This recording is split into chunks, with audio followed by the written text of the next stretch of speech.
Imagine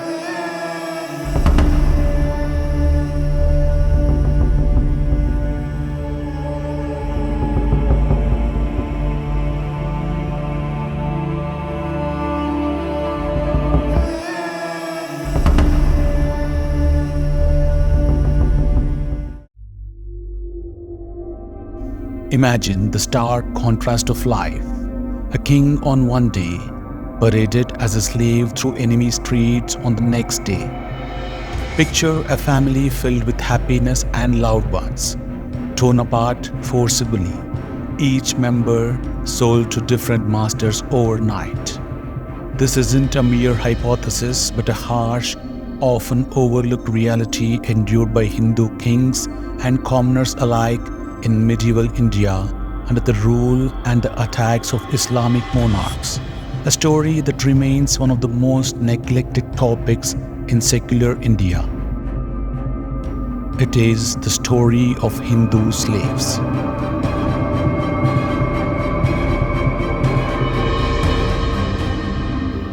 In the shadows of medieval Central Asia, a grim trade flourished, weaving a dark thread through the tapestry of history. Hindu slaves, handcuffed and sold in bustling markets, became the silent yet crucial pillars of expanding empires. These captives, pulled from their homes, were thrust into the service of foreign Muslim invaders, fueling the relentless expansion of Delhi Sultanate and many other dynasties.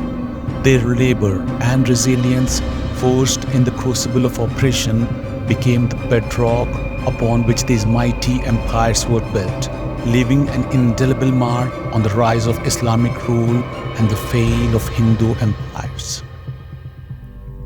In the post-independent India, Nehruvian scholars aimed to embed Western secular ideals into Indian history, often glorified foreign Muslim invaders while downplaying their atrocities against Indian kings, subjects, and sacred sites. In their fervor, they neglected a crucial aspect: the enslavement of Hindus under Muslim rule. Although slavery existed in India before the Muslim invasions, it was during their dominion the system became institutionalized and transformed into a lucrative enterprise. Under Muslim rule, the expansion of slavery served both commercial and political purposes, marking a significant and often overlooked chapter in Indian history. Prophet Muhammad continued the existing pagan Arab tradition of keeping slaves, and according to his first orthodox biographer Ibn Ishaq, he set a precedent by selling captured Jewish women and children of Medina in exchange for horses and weapons in Egypt. The Quran explicitly allows Muslims to acquire slaves through conquest. The practice of slavery, intertwined with empire building and Iqta system, became a central feature of Islamic expansion. During the invasion of Muhammad al-Qasim, countless women and children were enslaved. Historical sources indicate that in accordance with religious law, a fifth of the slaves and spoils were allocated to the caliph's treasury and sent to Iraq and Syria, while the rest were distributed among the Islamic army. For instance, 60,000 captives were enslaved at Roor, 30,000 at Brahmanabad, and 6,000 at Multan.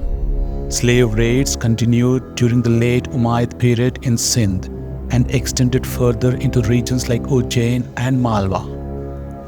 Because Hindus were labeled as kafirs or non-believers in Muslim societies, they were particularly sought after in early modern Central Asian slave markets, alongside Europeans, Shia Iranians, and Zoroastrians.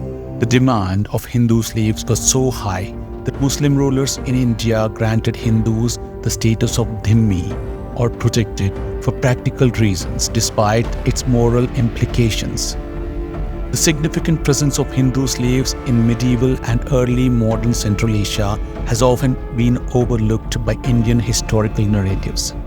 For instance, the Bukharan Waqfnama from 1326 repeatedly mentions Hindu slaves, and another document from 1489 in the archive of Sheikh Khwaja Akbar describes Hindu slaves working as artisans and laborers on farms.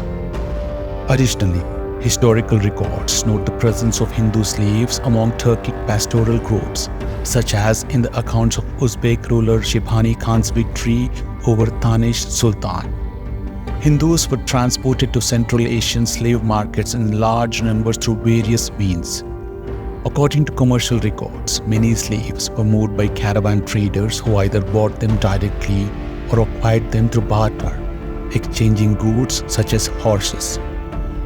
The number of Hindu slaves in Central Asia surged dramatically after Shah Jahan's defeat in Balkh in 1646, when many Hindu soldiers from defeated Timurid army were taken as slaves to places like Samarkand, Turkestan and Tashkent.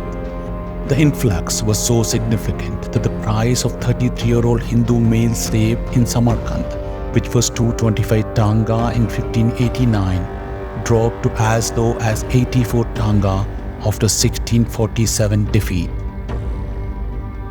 In some instances, skilled Hindu artisans were sent as gifts to Central Asian Muslim rulers in India.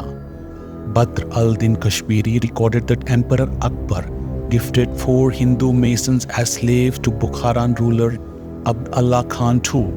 Similarly, Shah Jahan reportedly sent 100 Hindu slaves to Ashtar Khanid rulers Imam Quli Khan and Nadir Muhammad.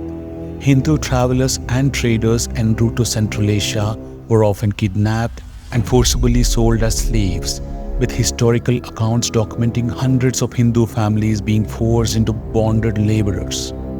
Babur also noted encountering 200 to 300 Hindu families living as slaves in Afghanistan, who were engaged in bird catching for their livelihood. The exponential rise in the trade of Hindu slaves in Central Asian markets during Muslim dominion in India can be attributed to 2 main factors: constant wars and the tax revenue policy of Muslim rulers. During the early Arab invasions of Sindh in the early 8th century, historical records indicate that the armies of Muhammad Qasim took many thousands of Hindus as slaves.